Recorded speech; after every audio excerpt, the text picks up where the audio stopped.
I did a review of two books on survivalism. One was the United States Army Guide to Survivalism, and the other was, of course, the book The Art of Shenku by Zeke. Now, what I want to cover is this. A lot of people know I'm a life extensionist slash immortalist slash whatever the heck you want to call it, but don't call me a transhumanist because I'm a post-humanist. But what I want to get to is this point. A lot of people that are into life extension preoccupy themselves with, how can I put this, far-flung concepts of futurism. And these things are not readily available to us, for one, and they're not even necessarily realistic. You see a lot of this being influenced by science fiction and things of this nature. It's ironic because when I did these reviews on the survivalism, I shouldn't say ironic. Survivalism is imperative to life extension because if you don't survive, you're going to die.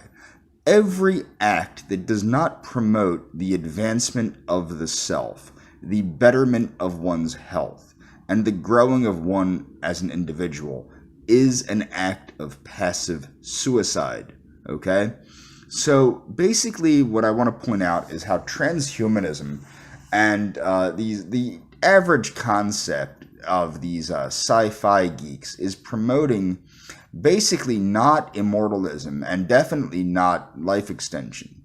And it's sad because there are a slew of genuine scientists. Obviously, people are familiar with Maria Konovalenko, who I promote feverishly because I think that she has a great concept. And I think that people should watch The Dark Matter of Transhumanism, where she talks about why transhumanism has failed, which is also why I think we need to move past transhumanism and re-embrace the practicality of scientific life extension on a practical level and throw away all this crap with these this philosophy and all this. It is a scientific problem and it can be conquered by science. We can radically extend human lifespan through science, and we're getting closer every minute.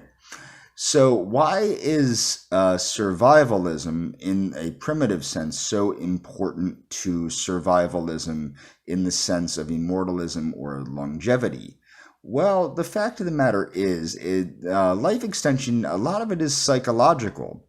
And the problem is a lot of people believe that aging is inevitable, that we will all die eventually. Well, these are concepts that are becoming less and less real as we advance scientifically and technologically.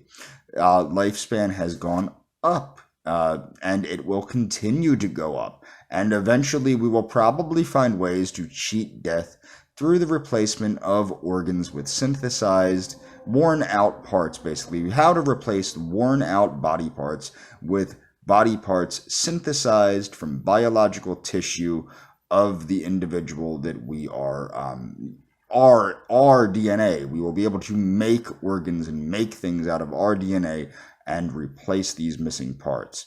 Furthermore, a lot of the genetic diseases are going to be conquered through the genetic revolution, and this is becoming more and more clear through the realm of genetic medicine.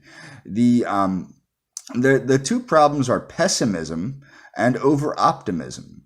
And the over-optimism, I think, is even more dangerous than the pessimism because it makes it so people have an unrealistic concept of scientific life extension.